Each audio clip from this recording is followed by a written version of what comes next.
I'm dyslexic, and for me, it's very hard to read. But being dyslexic, I don't measure risk. I don't really look at the way that, okay, if I don't get this end result, my whole thing is a failure. I look at the positivities of, okay, what I've learned it on the way where I can apply it for something else. Because life has to go on. It's only one life you got to live. I don't want to die regretting that, okay, I didn't do this. As I heard somewhere in some other podcast, that the biggest regret is when you're on deathbed, all the opportunities around you will ask you, like, why didn't you try? Now I have to come with you. The dreams are going to die with me. I just don't want to be that person. That is also, again, the advantage of having the name Malayali. So, any European consumer who takes a beer, Kingfisher is a famous Indian brand or Indian beer. So, they know Kingfisher as well as Cobra. Apart from that, there are brands like Thai or there are brands like Goa or Kama Sutra. All these words with the brands that resonates with India and they know it's Indian.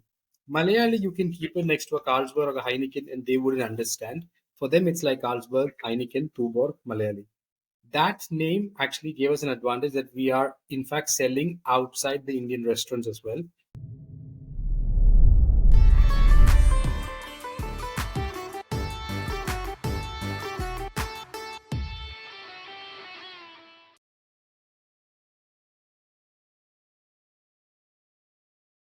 Hello, everyone. Welcome to the Indian Diaspora Podcast. Today, we have two amazing, daring entrepreneurs from the Indian diaspora in Poland, Chandu, Nallur, and Sargheve Sukumaran. Thank you for joining us today, both of you. Thank you. Thank Thank you you. for having us to the show. Thank you very much. So, I use the word daring entrepreneurs because their story is a very interesting one. It's actually a daring one. Their brand, Malayali Beer, actually started from the Ukraine-Russia war. They have turned a crisis into an opportunity, and now they're turning an opportunity into stellar business growth. This is the story of entrepreneurship. This is the story of daring. This is the story of accomplishment. So, with that, we'll get started. Chandu, we'll begin from you. Tell us about your background. Where were you born? Where do you come from? Hi to the viewers. I was born in a place called Palakkad, which is in Kerala, in India. I did most of my schooling in Palakkad before moving to a city called Calicut, Kozhikode, as we all say in Kerala. I was staying with my grandparents, and I did my bachelor's in Calicut itself before flying out to Spain to pursue masters. And from then on, it's been more on the European journey, back and forth to India, and right now in Poland. And Sargheve, about you? Hi. Yeah, thank you very much for the introduction. Yeah, so once again, myself Sargheve. Like Chandu, I was also born in Palakkad, just that we never met in Palakkad. We met in Poland a few years ago. Yeah, I spent most of my schooling and high school in Palakkad, then moved towards Cochin, Kodamangalam, precisely for my engineering. Then further, I moved to Delhi for my master's. I studied engineering and design. So after masters, I started working as designer. So it'll be about 2 decades in the next 2 years as profession, design profession. Yeah. So my first 10 years, I was working in India with a lot of travel abroad for work primarily. And the last 8-10 years, I'm in Poland. The last 8 or 10 years in Poland. Yes. All right, excellent. So I want to go back to your days in India, and Sergey, will begin from you. Actually, you did give us a summary, but talk to us. How was it like growing in India? I assume in the 80s, right, or 90s. How was it growing in India? Talk to me about your childhood days. What shaped your values, and how do you see India from Poland now? So yeah, so 80s and 90s, like I was born in 83, right? So it was a pretty interesting time. I would say very humble. It was not like, especially comparing to how my kids, I have two kids, how they're growing up, what sort of means they have access to, the internet, the world today. It's completely different, right? We hardly had toys. We just ran around our homes. Also, my grandmother lives to us north of Palakkad in a small town called Perindalmanna towards Calicut side. So we were basically chasing chickens, and that was our fun thing, right? And that was fantastic. I would say very happening. And I think also being in Kerala, living close to nature, I mean, we just don't think about it. But I think I was in quite into sustainability as a so one of the startups, right, which I've had founded in Poland. So especially reflecting our older days, there were so many things from the childhood which I could cherish. Yeah.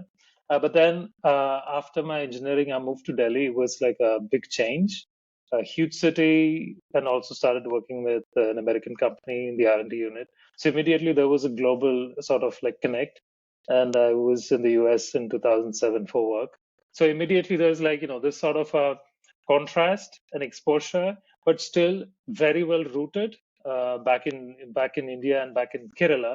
I think this kind of shaped a lot of my core values, yet which I still kind of cherish close to my heart, I would say. Yeah.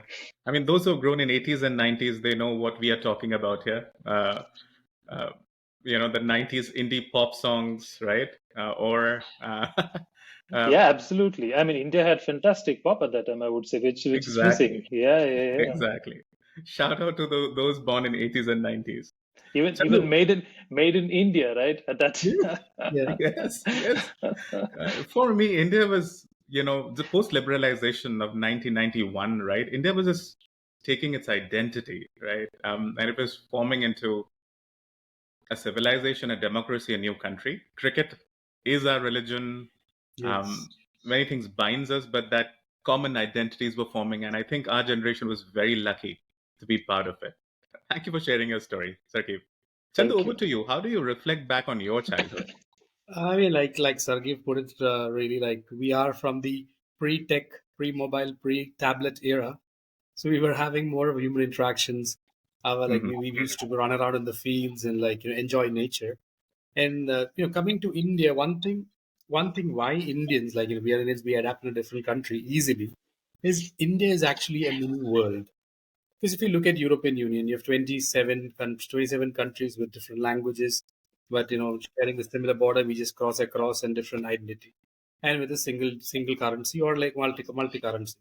India being similar, so being born in India, I feel was always an advantage, especially looking at the childhood. We were having exposure to different languages. We were having exposure to different size, type of food and everything. So we are actually Indians are born prepared for the world.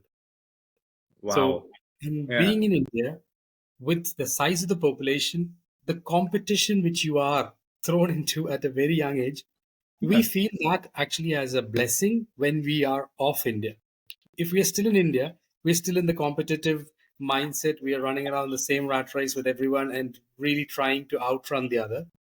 But being born in India, I take that as an advantage. Moving out of India and being in Europe or elsewhere, wherein since from the competitiveness which we are designed to, it's much more easy to outcompete a different set of I can't say diaspora, like different set of people in Europe with a different mindset where they are more relaxed. So here Yeah. we don't feel the pressure, but we can still outcompete the other because we are designed to do so. And it's much Yeah. more easier relatively to do here rather than in India. That's $1 million tagline, Chandu. Being born in India, you're born prepared for the world.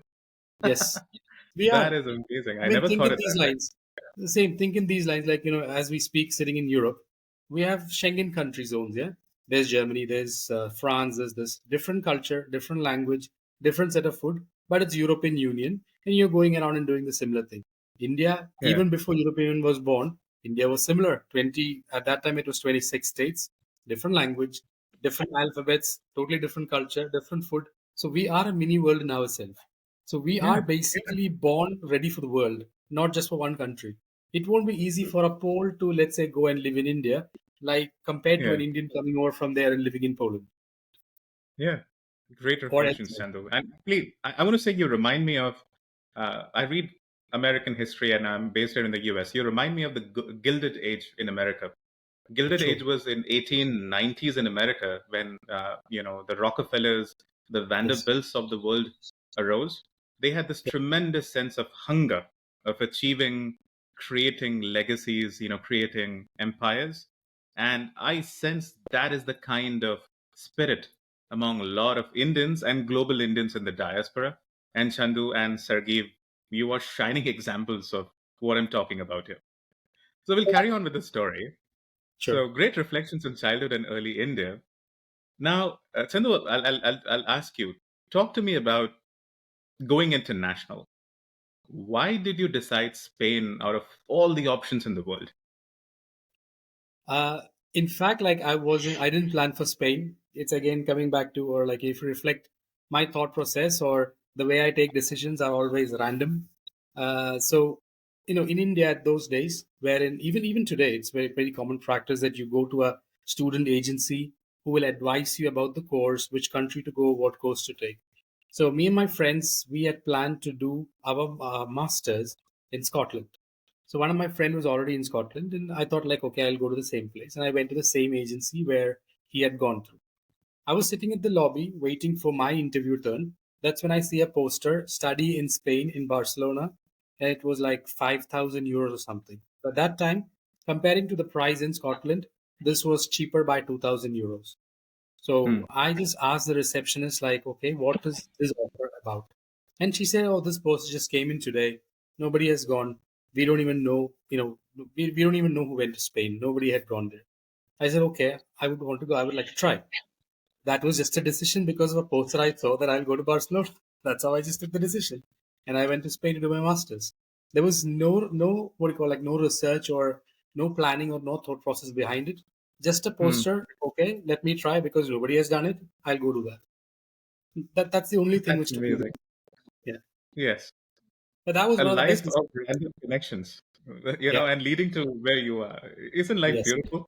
When you reflect back on it. Yeah. And Sergey, what was your first international destination outside of India? It was US in 2007. So Okay. so yeah, so I was working in R&D unit in Delhi, Okay. and they were R&D. They were basically R&D facility of a American company called Pentair. You said you mentioned you're from the States, yeah, Yes, I and live in Boston. Yes. Correct. you probably know the company called Brita, Right. which makes pitchers and all. We designed one of the pitchers back in 2007, Oh, 8. wonderful. Okay. So we were basically there just to meet our colleagues who we normally talk on the phone. It was Hmm. more of like introduction sort of a Hmm. trip. Hmm. Got it. Got it. Okay. And then how did Poland happen then? From Yeah. So I worked in 3 or 4 companies in back in India when I was in India, and they were all let's say big corporates with okay. a lot of let's say global operations. Yeah, the last Okay. one was at Samsung, and that was my last corporate job in Poland. That's as well as the last 10, 15 years. So let's Okay. say, so I was during my term in Samsung. I met my wife. She's Polish, Okay. and so basically we were based in Delhi, and she was a good friend of mine. And eventually I kind of left my Samsung job. I was like about 5 years in Samsung, and I mean it was just very radical move because I was kind of all set, and in a very interesting let's say career to literally jobless in Poland. That was an overnight journey, let's say, moving to Poland because I was in this field called industrial design, Okay. which was hardly happening in Poland. Uh, so basically, I just moved here in 2014, just not thinking exactly what I would be doing. So it was more like a exploration for me to just like being out of corporate. What can I do? Like a little bit into the business side, uh, into the wild, let's say. Yeah. Yeah. Sergey and Chandu, I love the randomness of travel and adventure that modern Indians are on. It very much reminds me of, think the European conquistadors, speaking of Spain, right? Just hop on a ship and discover Yeah, new land, you know. And I sort of see your journeys as very similar to modern conquistadors in true. entrepreneurship, if you will. And your journey is your chance, your randomness and leading to something exciting. Yeah. That's I a mean, great it's more like, story shaping up for both of no, you. And I'm it's sure more like many if people you, in diaspora. yeah, it's more like if you go down the same road as everybody has taken, you reach the same destination where everybody had gone. So if you take some new route, at least you're going to be somewhere else. So it's discovering some new land or new horizon, Absolutely. let's say. Absolutely. No, Chandu, I want to ask you this. Yeah. I've seen your podcast at Indian Explorers, our great friends out there. You and I are connected through the stories we have ran on you on Indian Diaspora. Yes. You have a very strong sense of philosophy, thinking. You have a great clarity in your thoughts. Where is this coming from? Is this coming from your readings, your experiences? What else? No, technically, I don't read much because I'm dyslexic, and for me, it's very hard to read. But being dyslexic, I don't measure risk. So maybe I become philosophical because of the kind of risks I've taken, the failures I've faced in life. I've become more philosophical. That is the truth about it. And clarity is because, like, you just keep on trying. At least you have an idea of what you want to do. You achieve it, you reach it, or you might not reach it, but you learn something new on the go. So I don't really look at the way that, okay, if I don't get this end result, my whole thing is a failure. I look at the positivities of, okay, what I've learned it on the way where I can apply it for something else. Because life has to go on. It's only one life you got to live. I don't want to die regretting that, okay, I didn't do this. As I heard somewhere in some other podcast, that the biggest regret is when you're on deathbed, all the opportunities surround you will ask you, like, why didn't you try? Now I have to come with you. The dreams are going to die with me. I just don't want to be that person. Mm, That is all I'm afraid of. mm, So I just keep on going. mm, mm. Well said. And I've heard you say that you're passionate about people who have made it with dyslexia. I just want to give more airtime to that. Talk to me about challenges one faces in dyslexia for people who do not know, and the Yeah. gifts God has given them in accomplishing life. And maybe you could bring out personalities who have achieved great feats with Richard Branson. dyslexia. I mean, you asked Hmm. me about reading. It's not that I don't totally read at all, but I do read. And the most, like more books which I read is about people. I read about Elon Musk, about Steve Jobs, Richard Branson. I've read all 7 books what he has written. So Richard Branson is one inspiring character who is dyslexic. And it's not like only the dyslexic are gifted, or yeah, it is all about perspective, how you look at things. Yeah, there are people who are about who speak about autism syndrome as some sort of a disease. There are people who look at autism as what gift they have, which can be utilized into something else. Like I've heard that NASA has a total department of autistic people doing different things for NASA. Maybe they calculate faster than the rest. And for dyslexia as well, there are different types of dyslexia. For me, it is mostly about this hardness to read. I skip lines. While I write, the thing would be in my mind, but I might not write down. And what I have used to my advantage is I don't, as I said, I don't measure risk. It is really a worst thing in terms of many different decisions which I take. But at times what I get things done in life is because of dyslexia, that I don't measure the risk before, or I don't think that it could go wrong. You could call it over what do you call it, pessimism, optimism, but that is technically my dyslexia which keeps me pushing forward. And on the go, I kind of solve issues. I don't really look at the problem part of it. For me, it's more about, okay, there is a problem, which I know there is a problem. All you have to do is seek Hmm. solution. That comes from my dyslexic character, that I look for solutions into things. I don't really spend time much on the problem part of it. Yeah, that is such an gifted outlook on life. Don't look at problems, look at solution, find a solution, and take risks. Some would Yeah, it say is take nice to measured say. risks, calculated risks, but do take risks because risk and reward are correlated. Yeah, I mean, I always jokingly You'll say see. that all these are nice things to say because it's me, me, me. But for my wife, that is the biggest risk she took to live with a person like me. So I'm happy with my dyslexia. Respect to your wife. Yeah, They say Indian husbands are very, very good. So I'm sure you're paying back in kind and love and affection. yeah, Um, hope so. okay, so we're sure about that. All right, let's proceed.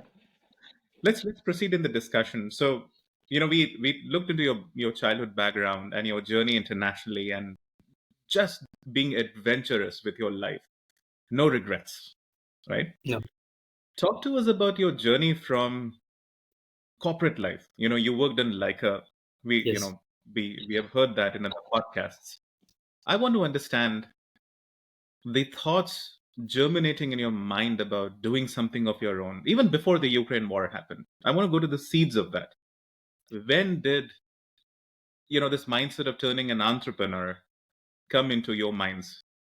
See, it is actually more thanks to Leica as well. Again, Okay. Leica, though it's a corporate, you don't really feel it as a job much because, see, the thing in Leica is Leica doesn't hire managers. They don't, there is no hierarchy wherein that you are being interviewed for being a sales head or like, I mean, apart from the finance, but like sales head or like a team leader, you don't have such sort of interviews. Anybody Hmm. who's even today anywhere in the world where who is heading Leica would have started from the street. I mean, literally by putting posters Hmm. to the stores, selling SIM cards on the street to random people, and that is how you grow in Leica. And in Leica is basically they don't have a set of rules wherein you have to do this or you are supposed to do this. They give you free hand. For them, the result is something which is more important. So you're given much more freedom to get to the result. So how you get to the result is literally how you are going to design your entire day of work. So that flexibility in that company and literally the feeling that you are running the company rather than company running you helped you shape your character in many different ways. So that if not Leica, something else, you can clearly get it done. And especially with Leica, it was always about teamwork and about achieving and about like Leica basically came into being to solve a problem of high cost calls for especially immigrants calling back home. They came with the solution of how a calling card could be shrunk into a SIM card so that you can do cheaper calls directly from your phone. So again, Hmm. creating a space for the problem. So that mindset is embedded into every single staff in Leica who are heading Leica these days. So when we are thrown into any other situations, we always look for solutions. So in fact, that company helped me shape that whole attitude of okay, there is a problem, but there is a solution somewhere. Just seek, just search for it. And combined with dyslexia, it helps much faster. That is all. And that's what Leica shaped. And when you come into any sort of like again with the beer thing, or even before, we did try few different apps and everything. It was always about solving a problem. The beer, which is right now, was basically solving a problem of the stuck rice flakes. So converting any like finding any opportunities in crisis is all business is all about. So this is the same strategy which we do everywhere. You remind me of a great book from an Israeli entrepreneur which says, fall in love with the problem and not the solution, right? Eventually you go to a solution, but first it all begins with the problem that you're Yeah. solving. Hmm. Yeah. And I love the culture about Leica. I didn't know that. That is so entrepreneurial. So, Yes. so when did the transition happen? When did you say, hey, I want to become an entrepreneur? It again, it's an accidental entrepreneurship, literally because of stuck rice flakes. Got I it. had to do Okay. something with it, so it just came into being one. Before it was, I was purely into consulting. Okay. I helped companies move from India to Poland, Poland to India through the chamber, which I am part of. So it's nothing to do Okay. with entrepreneurship. It's basically about again going into different industry, learning about different industries, and trying to find space of how I can help that industry thrive. So it was more about educating as well as getting paid for learning something. Sure. Got it. Sergey, for you, how did the transition from being an R&D, right, being a scientist, to entrepreneurship happen, and that too in the beer industry? But before that, when did you first say to yourself, "Hey, I want to become an entrepreneur"? Yeah, so I just want to add something on this the problem statement part, right? So during my days in design, we used to basically go through this methodology called how might we. Hmm. So basically, problems instead of the problem statement. I think this was probably something that came out in the 70s or 80s. There was some marketing genius from Procter and Gamble, or maybe from the US. Somebody came up with this idea that instead of challenges, let's convert it into a possibility or an opportunity. So whatever is a problem, you rephrase it into a how might we. So you can say, let's say that there is a problem that I don't know people cannot find a certain product in the market, whatever. Like so, instead of that, you would say how might we let a certain segment discover. So the whole problem itself becomes an opportunity. Then you look at it from a different angle, and this is practiced very widely in design studios as well as researchers do this. So, it just came to my mind when we were talking so much about problems, right? Yeah. So I worked. It was all over corporate life. Yeah, the first 8-10 years, and primarily in design field where we are trying to design a new product. That the first couple of years was in the water industry, then it was consulting, then it was Samsung. But all the while, it was about I don't know designing a new phone or designing a packaging for whatever vegetable oil or whatever, or designing new shape for a chocolate, packaging for lace. So it was very much in like across different fields and domains, even medical fields as well, surgical equipments and stuff. But all the while, let's say if I could basically do a rewind, uh, during that time I was never really thinking about doing a business of my own. But like if I do, let's say, really a big flashback, during my childhood there was an interesting incident that when I was in my school, probably in 8th standard or 7th standard, I had a big pile of Amar Chitragatha. Hmm. Like Amar Chitragatha was from Balrama and Kumbata and all, yeah. So this is like a supplement that comes with Balarama as a child's magazine, yeah. Hmm. So, and then it used to have the Hindu epics and also some other epics from India primarily, like Mahabharata, Ramayana, or something about Arjun, Tenali Raman. There's a lot of these stories, right? So I don't know. I cannot remember what was the inspiration. I used to, like, once I took it to the school and I gave it to kids for rent.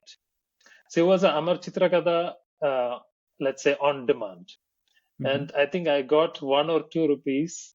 And I even told them that you can extend it, you need to give an extra rupee, right?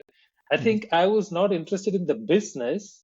I just like the idea of creating the product. Even now, more than the money for me interesting, or more than the business model for me interesting, is the creation of the solution, like the customer journey. I don't know, which is something to do with being in design also for a long time. And that was just a one-off incident. It never came back all those years. But then once I moved to Poland, probably it's just that I was out of the corporate life and I was looking for new opportunities. And I went into the startup scene in Poland.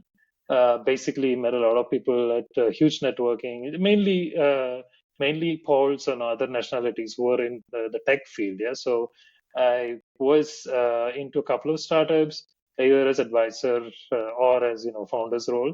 And eventually, I met Chandu like 2 years ago. I mean, we met, let's say, almost 9 years, maybe. Yeah, Chandu, it's been 9 like years. 2015, probably we met. 9 years, yeah. About and the Malayali episode happened 3 years ago, right? So then, but like it's still interesting for me, like that thing from the childhood, right? It just I'm just thinking why it happened, right? Probably it's just there because all of my corporate life I was never thinking that I would be like in running a business, right? Yeah. Yeah. Sarki, are you more happier now or in your previous role? I think that the possibility that you can actually create something and you can give it to people and they can enjoy it and you can actually see it in real, it's something tangible, and this is amazing. Yeah.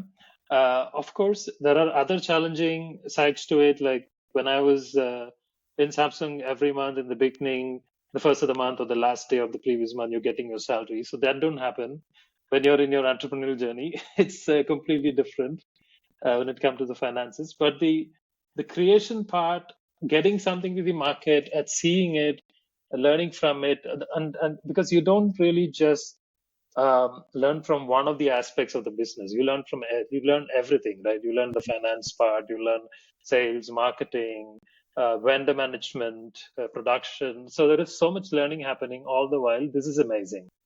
Hmm. It's all about the team, right? Steve Jobs had Steve Wozniak, Hmm.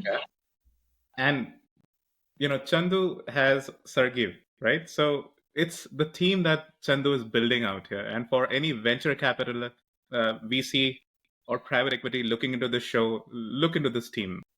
The more you learn about Chandu, you will see he's the most driven, can-do spirit entrepreneur out there. And Chandu, I see the reason behind your success, right? You have great creative minds and talent in your team, like Sargiv and others. There is no doubt Absolutely. you will become more and more successful. In fact, talk to me about team building, right? Yeah, it's a Starting and compare it to a drive. Compare it to a long drive okay, you're going. And yeah. imagine that you're going to be driving like with two or three in the car, and only you have the driving license. You will have a very tiring journey because you will have to drive all the way along. At the same time, Hmm. you have three different people who have driving license, who have driving skill. You can drive like shared, but you reach the destination faster. So team building is all about that. We three might have three different skills. I might prefer driving at night. Sargi might prefer driving it in the afternoon. Somebody else might be driving in the morning. So we can take rest equally as well as we can reach a destination without a break. So team building is more about understanding what you can and what you can't, and respecting Mm, your team at what they can, what they can't. So it's much more mm, easy. For example, when it comes to branding decisions or decisions on designing a poster to a marketing feed or anything, I don't take decisions mm. on that. Whatever Sargeev says, I don't debate that because he knows it much better than me. When it comes to Yeah. marketing and sales part, I do that. He doesn't debate on it because he understands that this is the reason, because I'm a customer centric person. That is the reason why we are able to work much better than our marriage. We work much better than what we know about. Excellent. Okay. So, for those who do not know about the Malayali brand, we will spend some time understanding your journey. Sure. Talk to us. Yeah. Where did the idea of Malayali beer came from? Uh, I mean, the whole idea of beer wasn't there, let alone Malayali beer. It all happened. Let's say as again of coming to a flashback part of it, I still am part of Indo-Polish Chamber of Commerce Industries. We are a organization which supports or which are one of the commercial representatives of the Indian Embassy of Poland and Lithuania. Hmm, We help Indian companies to move to from India to Poland or represent them in Poland for business. So I had a client who basically wanted to expand his rice export business from Varanasi, and he opened up a small office in Poland. So we were fronting him with clients and getting orders for him for his rice business. And African community in Poland, one customer had ordered for rice flakes. It was a first time order, rice flakes. And just 4 days to dock at Hamburg, where the shipping usually happens from India, which comes to Poland. And there are docks in Hamburg, and then it's transported to Poland from Germany. Just 4 days, that's when the Russia Ukraine conflict started. And the whole dollar trading currency is dollar, yeah. So dollar to Polish currency, the fluctuation was so high that the deal collapsed because of the uncertainty. And sending back the rice flakes, that to 5 tons out of the entire container, would cost more, and it wouldn't make sense. And see, it is not something that which would go bad if you don't use it straight away. It could easily stay for 2 3 years, but then storing it is again costing the space. So the whole thing was about how to utilize it.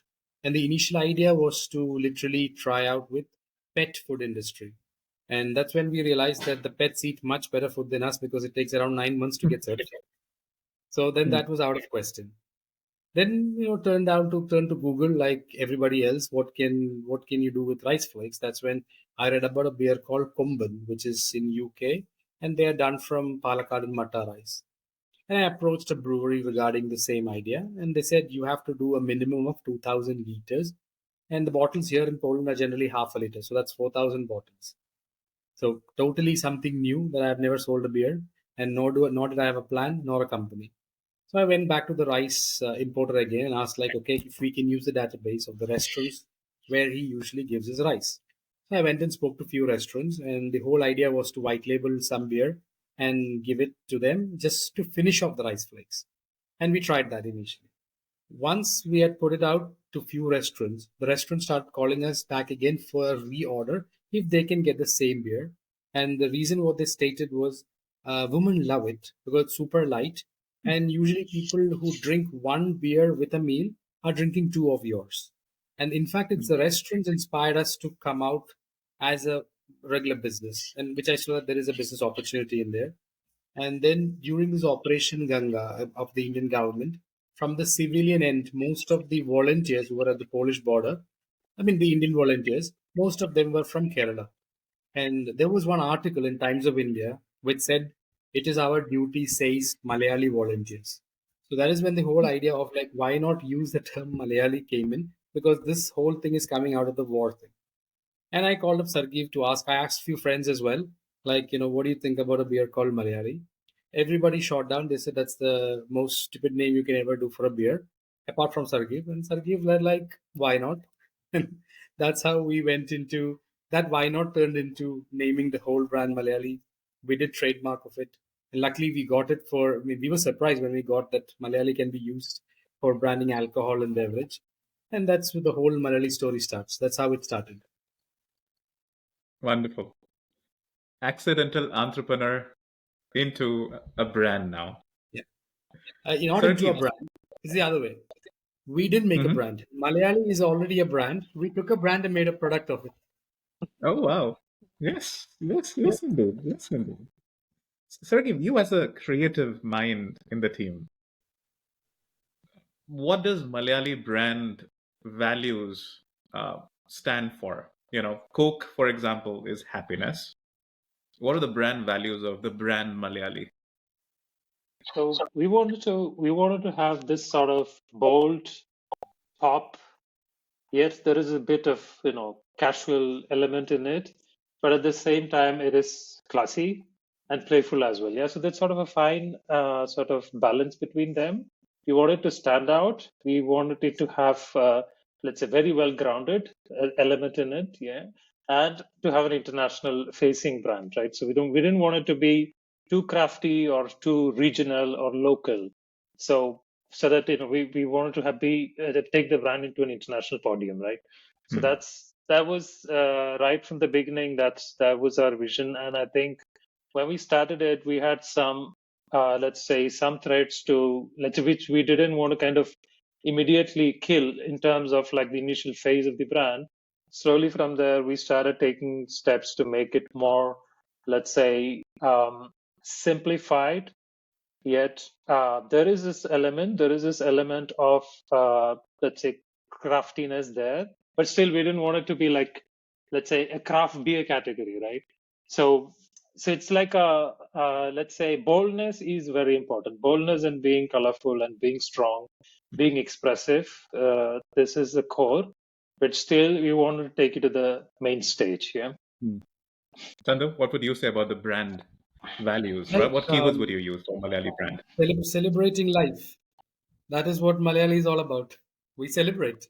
And if you look at, and many did ask this question, like, okay, why Malayali? Why don't you put like Indian, or why don't you put like, Tamil or Gujarati or Punjabi? And that question actually, actually, like, a lot of thought went into it.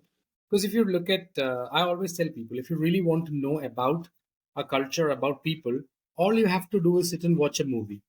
Pick any movie and watch from that particular region, and then you understand the culture of it, because that's how the movies are made. It's related to the culture. So coming from Kashmir to Kerala, you look at the movies and you look at the characters who are consuming alcohol. I'm not saying that everyone, but who are consuming alcohol usually are shown in a negative light. It could be some gangster, it could be the villain, or it could be the negative character, or like, no matter what. Coming to Kerala, look at the movies in Kerala and alcohol being used in it. We celebrate it. It's for celebration. The hero might sit with 10 of his friends, enjoy a drink, and it's basically the song starts with alcohol, or the dance starts with alcohol. So we celebrate it. We embrace it. So that's part of a culture. And so celebrating life is a hashtag which we use normally when we put up any post or anything when it comes with Malayali. It's all about celebrating life. And Malayali is more than a beer, it's an emotion. See, going forward, today, okay, we are doing sales, we are in few countries, we are growing. Maybe tomorrow we might not exist with any of this. But one thing for sure is that Malayali is a brand which will never fail. So that is something which I'm sure about. I'm not talking about the beer, but the brand Malayali. Excellent. And you own a trademark on the brand Malayali in the category of beverages now, correct? Is this a worldwide trademark? Yeah, we have something called Madrid Protocol, which is protecting our trademark wherever if somebody else tries to register. Then we get notified. Got it. Excellent. More power to you. Now I want Thank to you. spend more time about scaling and growing this business. You know, you have a great thought. Heineken, nobody thinks that Heineken is Dutch, right? We here in America would take a Heineken as a Heineken brand, right? Talk to me about scaling the brand internationally, but also the business internationally. How are you thinking that as a marketer, brand strategist, but also as a businessman? See, that is also again the advantage of having the name Malayali. Because when we came out with the product, obviously the consumer here in Europe, even if our base is Indian restaurant, consumer is a white, consumer is a European. So any European consumer who takes a beer, Kingfisher is a famous Indian brand or Indian beer. So they know Kingfisher as well as Cobra. Apart from that, there are brands like Thar, or there are brands like Goa or Kama Sutra. all these words with the brands that resonates with India, and they know it's Indian. Malayali, you can keep it next to a Carlsberg or a Heineken, and they wouldn't understand. For them, it's like Mhm. Carlsberg, Heineken, Tuborg, Malayali.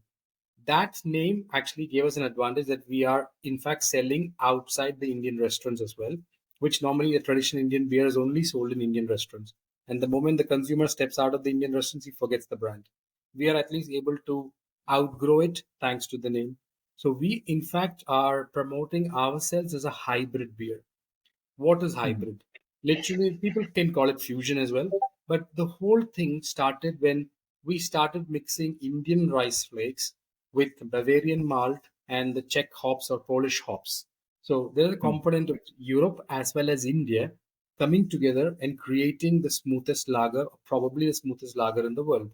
So we call it the Mhm. hybrid beer, and it's a segment which we promote ourselves as. We are just not like confined to India, Indian beer.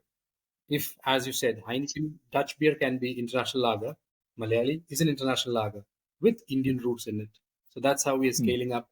And thanks to the name as well, we are able to get a good social media traction. And also, initially, definitely the name is something which is taking us places. It is not always that the name is going to sustain you the business. Here we are scaling up because the product is good. People see the difference in the product. So product is also a winner as well as the name. It was a very, very good combination which we got or which we are doing. And now slowly, like from 2022, we started it out in Poland. And reaching 2024 September, we are in 7 EU countries plus UK. And the first shipment for UAE and Qatar is Bahrain. Sorry, Bahrain is happening next week. So we are slowly going out of Europe as well, and Malaysia, Singapore, we signed recently. And US, we are waiting for the COLA registration, something like that, which you have it in the US for the FDA approval. So that very soon we'll be in US as well. And this is because of the name. Initially, the name, but all the distributors have tried our product. They've done market testing on their own. They like the product, so that is why it is growing. And now we want definitely our destination or the dream destination is our homeland, India, which will open anytime soon. And now we are talking to many different VCs because right now Malayali is grown into a monster which we both can't tame anymore. It has outgrown what our potential is in terms of financing it. Yeah. Excellent. Thinking like a true entrepreneur, and all the best as you scale this up. Thank Now, you. we have a lot of viewers, Sergey and Chandu, from all around the world. They're from Australia, New Zealand, Africa, Europe, USA, Canada. How can we as a diaspora help you in your growth? Be it distributors, or what message would you have for the diaspora on how we can help the brand grow?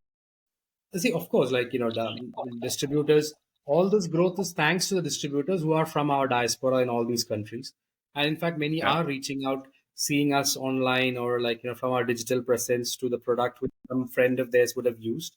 And that is one thing. Second thing is, uh, helping is always like, it's like real feedbacks do help us a lot to Yeah. better a product.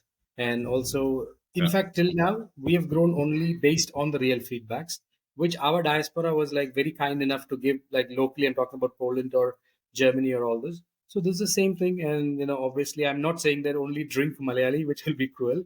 You have to drink the others as well, compare it so that you have your opinions. And time to time, do drink Malayali so that the distributor in that country also makes some money. Yeah, Yeah. I think, no, first of all, I think I would like to just thank the diaspora that so far they've been very supportive with a lot of positiveness, kindness, and in terms of appreciation, all our channels, right? It's not just, our personal handles, also on LinkedIn, Instagram, other places wherever they come across our, articles or videos, and they've been very supportive in all sort of ways, right? So that itself is a big thing, and I think that I hope that this support and love will continue. Because when also just following up on what Chandu just said, like when we started having this discussion on, like we were thinking, what can we do differently? There is this name which Chandu mentioned, that it's Malayali is a brand. We are making a product out of it. Yeah, that's a conceptually, but then as a product, how can we bring quality? How can we bring newness? How can we bring something interesting in the market where there is already a lot of beers, especially in Europe. Almost every other country has their own collection of beers on the shelves. Yeah. So when we said that we would like to make something like a smoothest beer or the lightest beer, we were always true to the core. Yeah. So we're every time we were trying to make it better and better. And every time when the new product is introduced, it's also kind of based on this sort of feedback, based on a reflection of what we see in the market, right? So I think if we keep getting these sort of honest reflections, Yeah. we will keep continuing this journey. Yeah.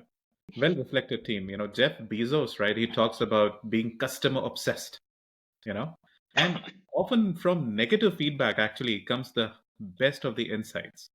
Yeah. And I think great entrepreneurs, be it Richard Branson, Elon Musk, through Twitter, let's say, they're very, very well connected with their customers and they're always listening to their target segment. And the wonderful thing about the Indian diaspora, there are many common roots in the diaspora, the Indianness, but there are differences as well.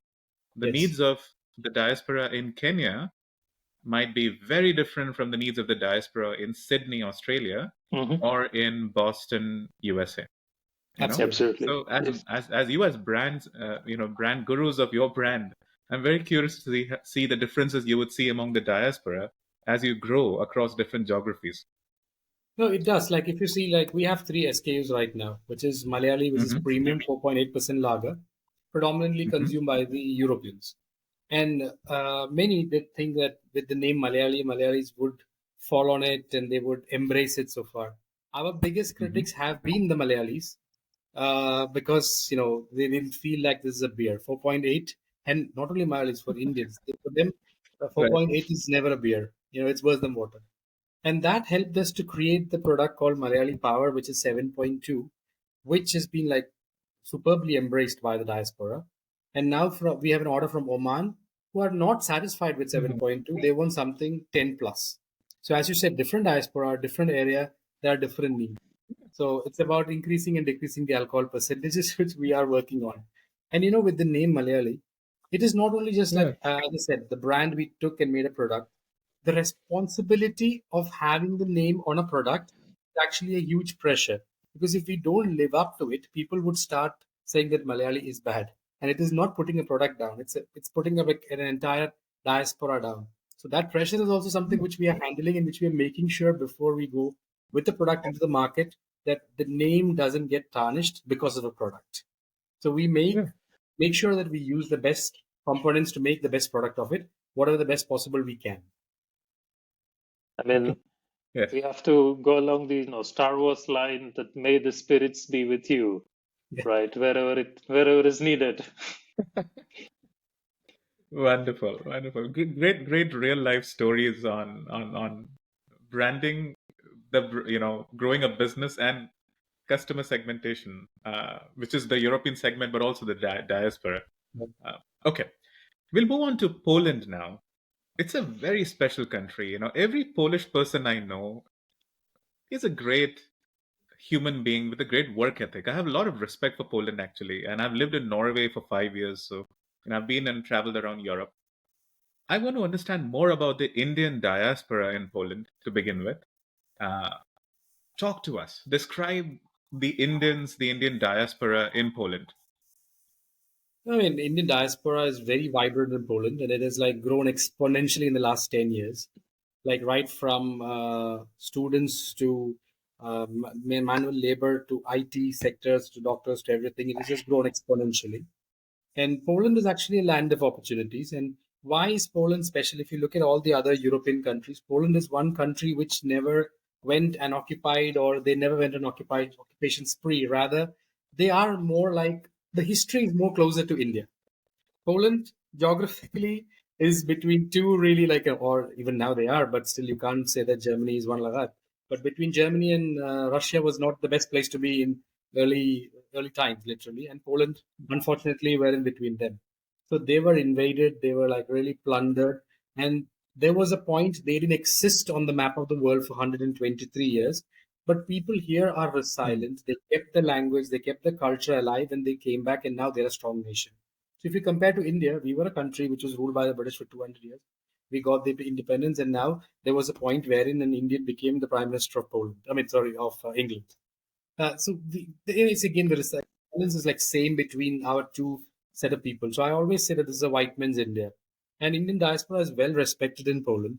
And as I said, they're all in Hmm. all walks of life, and and the and mostly one common factor here is almost like I don't know. I mean, I can't say the percentage part of it, but mostly whom we know, uh, all of us have Polish partners, be it women, men. There are women with Polish husbands, men with Polish wives, and it's like the culture is at comparatively more closer to India.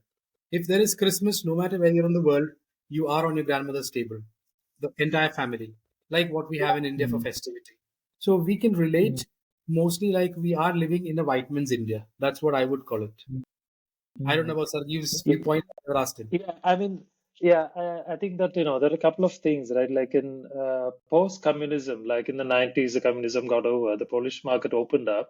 So literally, until that time, there were hardly any, let's say, brands that people could just consume like easily from any shop, right? So literally from businessmen from all over the world, especially in different French and, a lot of investment from France or Britain or from Germany. So many businesses opened up in Poland during that time, and I think some of the for Indians maybe it was quite far to just jump in, but unlike maybe in the States or in Australia or New Zealand or maybe in the UK, people are Indian businessmen are there for like decades, right? But here probably they only a few got in during that time, but now we see that there are more and more people coming in, like after let's say a couple of decades, right?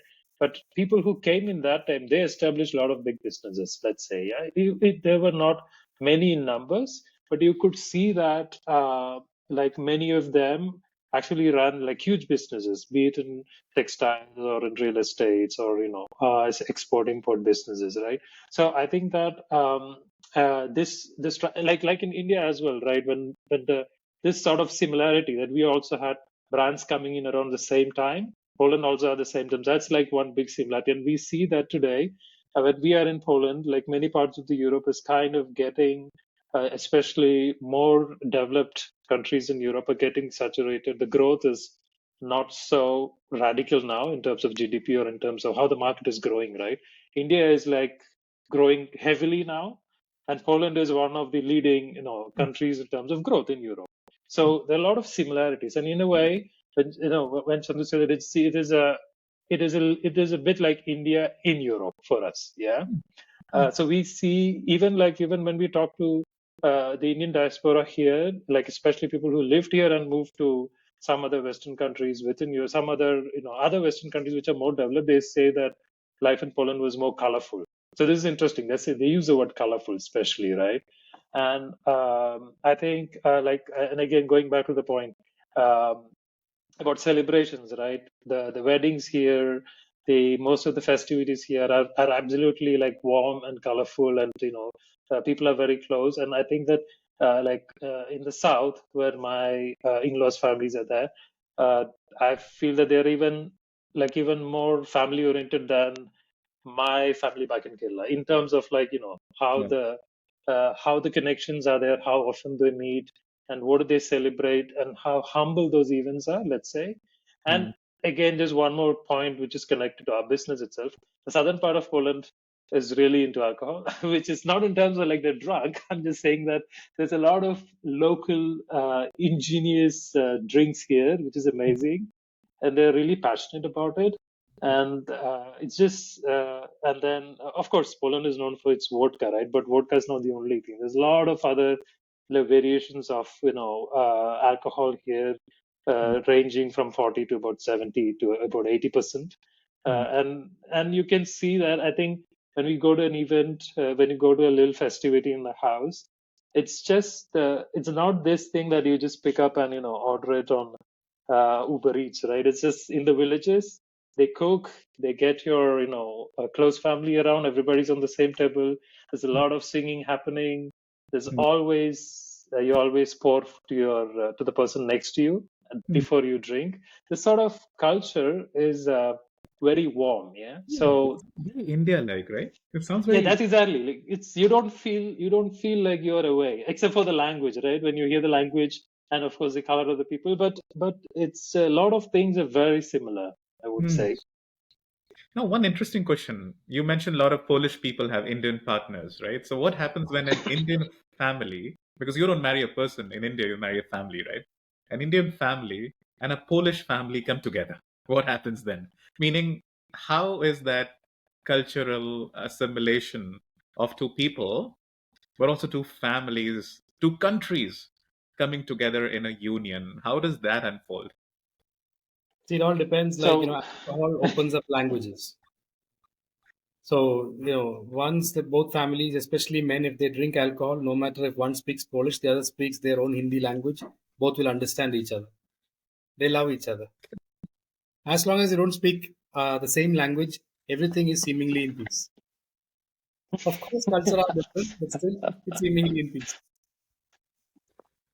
That's the role Malayali plays in Poland, connecting India and Poland. What about you, Sergey? What's been your experience of two families coming together, two cultures coming together? I think there are there is some like uh, it's like back home, right? When I go back home, like things are very less formal, right? Everything is very casual. Like my uncle would just call me up at like call my father up at 10 p.m. in the night and say that he'll be home in 10 minutes, yeah, and he'll just drop by, right? And so there's no problem, and there's always food, and things are a little bit, let's say, on the formal side when you are in European countries, let's say, but at the same time, um, when you look at it. The concept of space, right? Like, what do you call as your comfortable space? This concept varies a lot, but this concept varies a lot within India itself, right? But here, I think that people kind of most of the polls just say what they think right away, right? And back home, like quite often, we just not we just don't feel comfortable to openly say things which might be rude Yeah. to the other person, right? So I think that when the families meet, there are like few of these uh, let's say sensitive topics which is in their head. It's just still trying to figure out how to break the ice. Some manage to break the ice. When Okay. this happens, it's amazing, right? But some don't. But then you have this tension which goes for a long time, right? But then, like what Chandu mentioned, if people drink, the tension disappears somehow, Yeah. right? Yeah. The spirits solve the tension, Right. uh, right? But yeah, I mean, you can see it when in quite a lot of cases, it just happens that you have to open up and you have to loosen up, and things Sure. can be Sure. solved, right? Yeah. Yeah. No, And you have to great, great, understand the Sergey. population perspective as well. Like, Poland is a big country with the same population of Kerala. India is a huge country Yeah, with a lot of people. yeah, So it's yeah. about like not two families meeting, where the families are meeting. If Indian families are coming over to Poland, it's a different perspective, and the Polish family traveling to India is a different perspective. Especially starting with cleanliness. Polish people are like cleanliness freaks, I would say. Yeah. And in India, it is not it is not the highest priority, and everything Mhm. can be managed. Here, the only thing is it's A, B, C, D. It goes in structure. We could be from A, then we could do R, then we could do J. So that is something where the whole culture thing differs. And even at home, leave along the families. Like we are couples, my wife is Polish.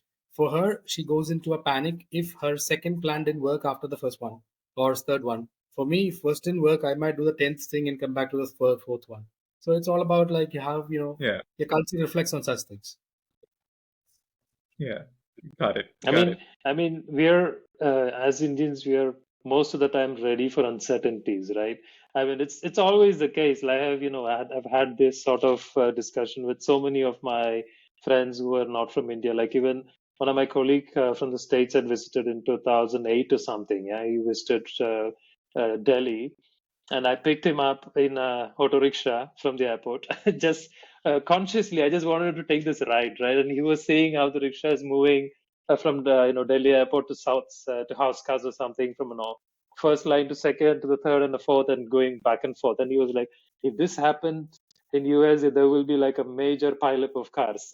So so I could easily believe him, right? And Yeah. it's just we just see this sort of uh, relativity happening around us, right? Some Einstein happening around us, and we feel it. There is Mhm. adjustments in our subconscious happening, right? And Yeah. it's just how we are born with, I think. This Yeah. is exactly what I said at the beginning. We are born for the world, but the world is not born for India. They won't be able to do what we're doing. We would do anything anywhere. I love how it's coming full circle.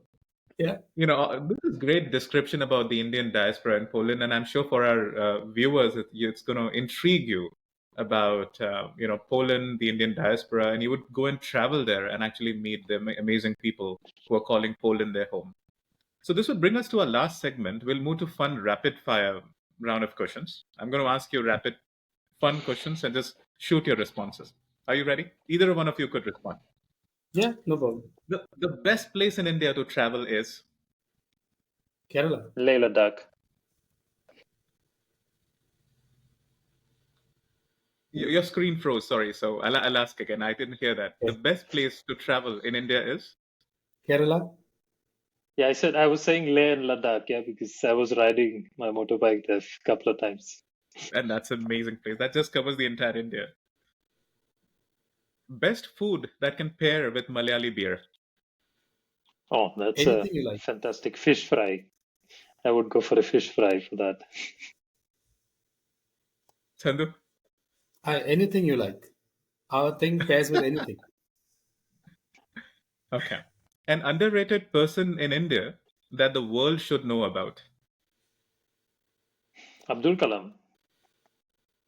Yeah, I would go with Abdul Kalam, definitely. An unknown person in Poland that the world should know about. Unknown. Maybe the guys who cracked the Enigma. I would say that it's that forgot the name of the guy. It was a team, Yeah. a couple of them. There was even a movie based on that, actually. Yeah. And there Okay. will be many for sure. There will be many for sure. But even like, which we are not, which we even we don't know. Okay. All right. Next question. Venture capitalists invest in Malayali beer because If they Because want it's a a global. success story, part of a success story, definitely in terms of finance as well as story. As I was about to say, it's a global dream. So we need a VC with a global vision. And that's a brand which will never fail. And finally, New India for me is New India for me is the one which is basically showing the world how things can be done without conflict. I would say basically localized inventions taking it global. Yeah.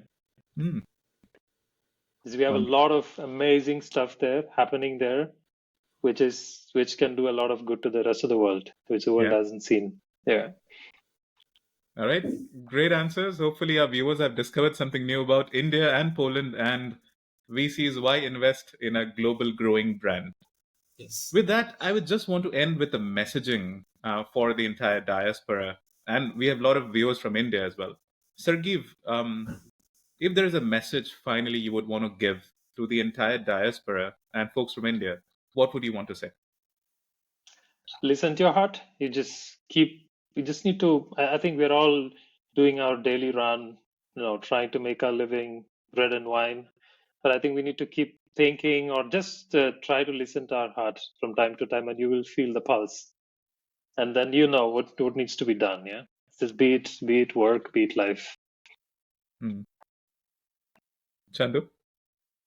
I mean, don't live your life to satisfy or satisfy others or pressures. Rather, live it in such a way that you become an inspiration for the others to follow it. Excellent. Excellent. With that note, thank you, Chandu and Sargheve, for sharing your story. The entire diaspora is very proud of what you have created. We see your spirit of growth and entrepreneurship, and we are just, rooting for your Thank you. success in the years ahead. Let's Thank go you. become the Thank you, Heineken of the Rahul. world. Thank you, Rahul, and Thank you thank very you much. for having us on the podcast. We are really glad to be Yes, here. Thank thank you you. so much. Thank you. Thank Bye. you. Thank you very much. Have a great day.